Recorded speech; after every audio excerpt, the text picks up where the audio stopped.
Hello, my dear brothers and sisters, and I welcome you all to a new episode. Before we proceed with today's story, please subscribe to and press the bell icon so that you never miss any updates on my videos. So let's begin today's story. Sector 40 Faridabad, police outpost in charge Sohanpal, was preparing to go on a night patrol with his team when suddenly a call came from the police control room. They were informed that a murder had taken place at house number 387 in Sector 45. The crime scene was just 2 kilometers away from the police outpost. Sohanpal and his team reached the location within 10 minutes. The area was posh and usually deserted, which is why the neighbors were unaware of the incident.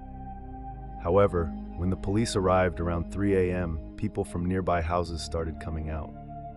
At house number 387, a man opened the main gate.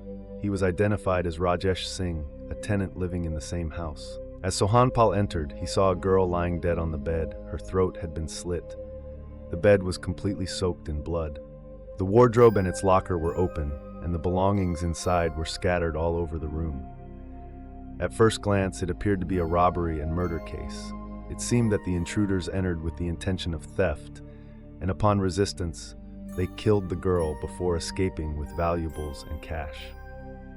The police were informed by the owner of the house, Pushpa Kohli. She revealed that the victim was her daughter, Kiran. According to Pushpa, her husband, Ravindra Kohli, and their 12-year-old son, Nitin Kohli, had gone to Bathinda, Punjab, the previous morning to visit her ailing mother. At the time of the incident, only Pushpa and Kiran were at home.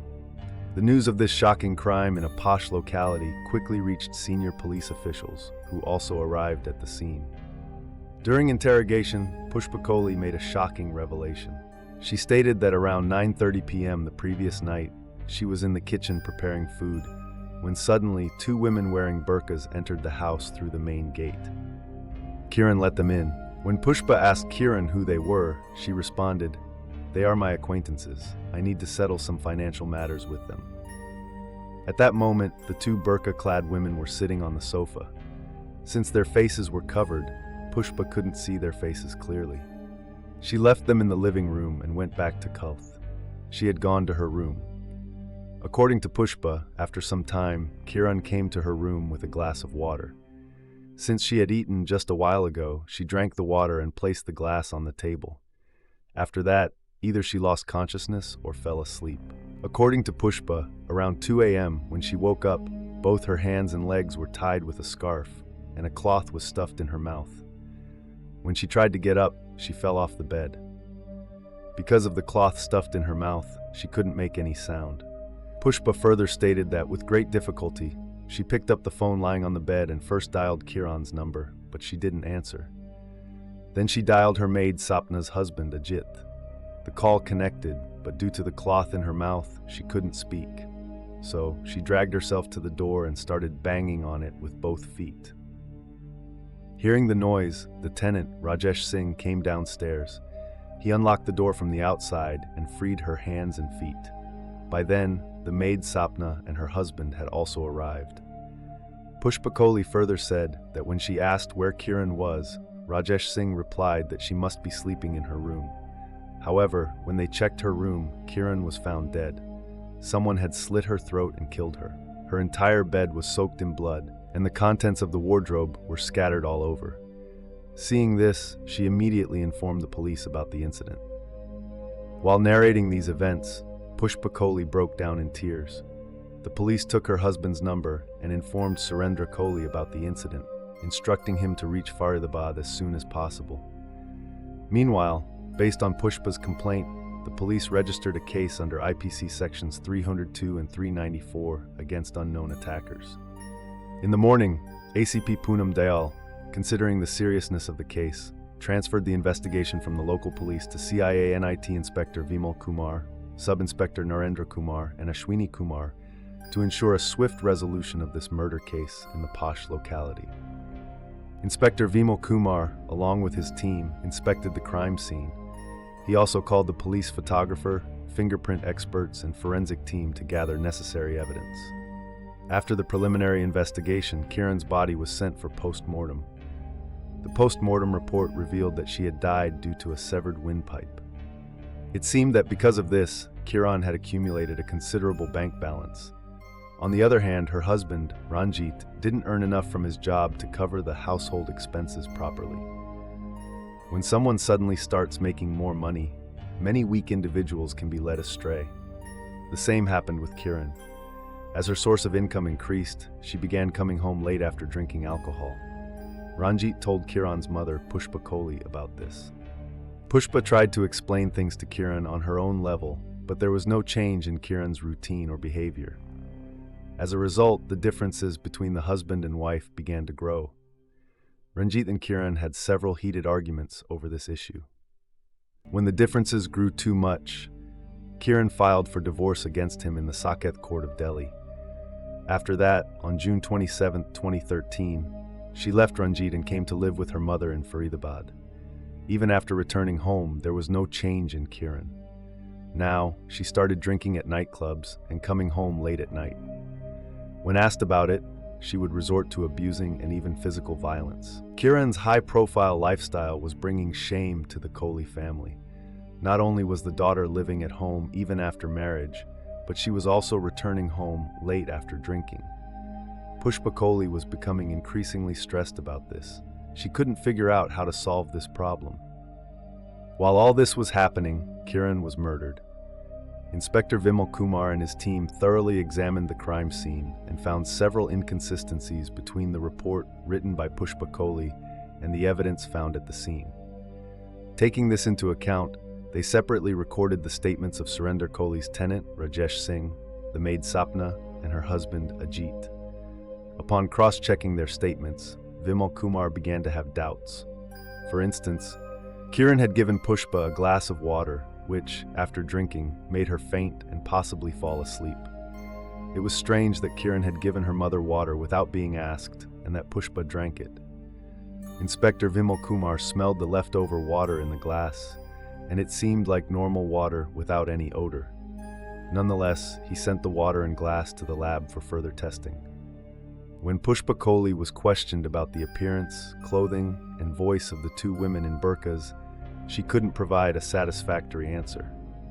Suspicion grew, so the police team placed Pushpa Kohli's mobile phone under surveillance and retrieved her call details from the last 6 months.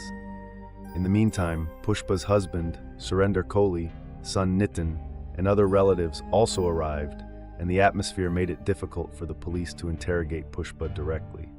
The next day, after the post-mortem, Kiran's body was handed over to her family, and they performed her last rites the same day. Kiran's maternal grandmother also came to attend the funeral. Inspector Vimal Kumar questioned the grandmother as well. It was revealed that she was completely healthy, while Pushpa had told her husband, Surinder Kohli, and son Nitin that the grandmother was ill, sending them to Bathinda, 250 kilometers away. In pieces of questioning, the name Mahfuz Alam came up several times. The mention of the burqa-wearing women led the police to suspect Mahfuz Alam. The police questioned him, but he denied any involvement in the case, although he did admit that Kiran had worked for him and that he paid her a substantial salary. Even though Mahfuz denied any role in Kiran's murder, the police kept him in custody for further questioning. Later, he was released. When Kiran's murder was reported, her husband, Ranjit Tripathi, also came to Faridabad. He was working in Mumbai at the time. The police questioned him, but finding no evidence connecting him to the crime, allowed him to leave with a stern warning not to leave the area. The call details of Pushpa Kohli's mobile phone were retrieved, and upon close examination, the police found a number that Pushpa called 2 to 3 times a week during the day. This number was from Punjab. When asked about this number, Pushpa claimed it belonged to a family friend in Punjab, with whom she would discuss family matters. On the night of the incident, 3 calls were made from Pushpa Kohli's mobile phone. The first call came between 8 and 9 p.m., which was a missed call. At around 10 p.m., Pushpa Kohli's mobile phone made a missed call to the same number. The third and final call was made from Pushpa's maid Sapna's phone, which was answered. When the police called the number from which the missed call came, it was continuously switched off. Upon further investigation, they discovered that the SIM card for that number was bought using fake ID and a forged address from Punjab. However, the surprising part was that the phone's location was near Sector 45 on the night of the incident. It seemed that this number had been used for a specific purpose. This led the police to focus their suspicion entirely on Pushpa Kohli. To confirm their suspicion, when the police questioned Sapna about the phone call she made, the details of the murder started to become clearer. However, due to some constraints, the police couldn't question Pushpa directly, as she was both the complainant and a woman. Inspector Vimal Kumar consulted with his superiors and on January 3, 2014 took Pushpa into custody. When the police started questioning her based on Sapna's statement, Pushpa initially tried to deceive them but eventually broke down and admitted that she had indeed hired a hitman to have her daughter Kiran killed. In fact, Pushpa's maid Sapna had seen a Wagner car parked outside the house on the night of the incident. Later, she called Pushpa to ask if there were any guests at home. Since Pushpa received Sapna's call, it became a problem for her, as Sapna told the police about it. According to her statement, Pushpa was unconscious at that time. In her confession, Pushpa Kohli revealed that she had become increasingly stressed due to Kiran's habits and behavior. In an attempt to resolve this issue, she had called her family friend, Havildar Kulvinder Singh, who was stationed at the Jalandhar Cantonment Police Station, to Faridabad on the night of the murder.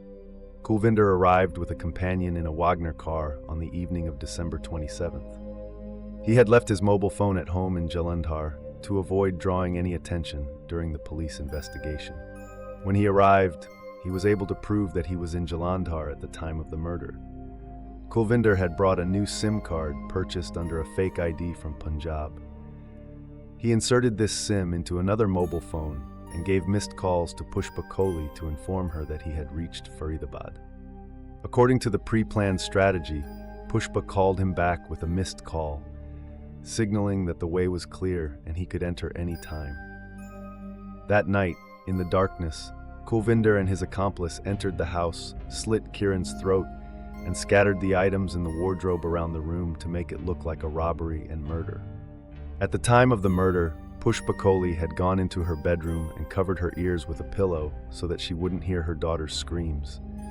In exchange for this murder, Pushpa Kohli gave Kulvinder 1 lakh rupees and some gold jewelry, which he took with him when he left for Punjab that same night. Based on Pushpa's statement, the police added sections 302, 494, and 34 of the Indian Penal Code to the case. Pushpa Kohli was formally arrested on January 4, 2014, and presented in the Faridabad court, where she was sent to jail.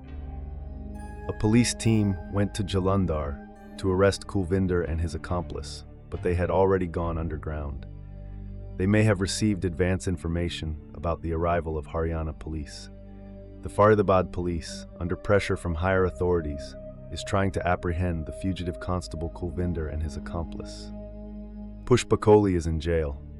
The police theory about Kiran's murder does not make sense because no mother would hire a killer just to relieve her own stress and have her daughter murdered. It's possible that another truth may emerge from the police investigation, but for now, that possibility seems unlikely. This video ends here. Please subscribe to our channel and press the bell icon so that you get the first update on our new videos. If you have any questions or suggestions, please write them in the comment box. We will meet again in the next video. Until then, stay happy and healthy. Thank you.